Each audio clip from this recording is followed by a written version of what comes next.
Hello, good morning everyone. তো আজকে আমরা রয়েছে আমাদের মিয়াহাট রোডের ওপরে। এখানে রয়েছে আমার সাথে কিছু মানে ফলোয়ার বলবো না কি বলবো, নিজেরই মানুষ আছে, ঠিক আছে। মানে বাইরের লোক তার সাপোর্ট করে না, তো নিজের মানুষই কিছুটা হলেও সাপোর্ট করছে।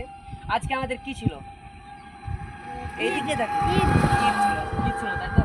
তো আমার পাশে রয়েছে সবটি, প্রায় সবাই ভাতিজা লাগলো যতদূর সম্ভব, ঠিক আছে। একে শুধু চিনতে পারছেন, এটাও লাগছে ভাতিজা। তো যাই হোক, আমরা ঈদের অনেক অনেক কিন্তু এনজয় করলাম। আর বর্তমানে কিন্তু আমরা নিজের বাড়ি থেকে যাচ্ছিলাম একদমই পায়খানা মোড়, ঠিক আছে। জায়গাটা শুনে আপনারা হাসবেন, কিন্তু নাম সেটাই, কিছু করার নাই। পায়খানা মোড় যাচ্ছিলাম, রাস্তাতে দেখতে পেলাম আমার ভাতিজারাও কিন্তু খুব বেশ আমেজ নিয়ে, মানে বেশ আনন্দ ফুর্তি করে কিন্তু তারা রোডে রোডে ঘুরে বেড়াচ্ছিল। তো তাদেরকে বললাম যে তোরা দাঁড়া, একটু লোকের কাছে একটু মানে ফোকাস মারতে হবে।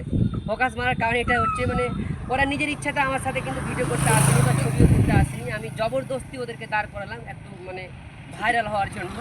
তো যাই হোক, আমার যে স্বপ্ন নিয়ে এদের সাথে ভিডিওটা করছি, আজকের ভিডিও যাতে একদমই ভাইরাল হয়ে যায়, তার ঈদের দিনটা কিন্তু আমার মনে থাকবে।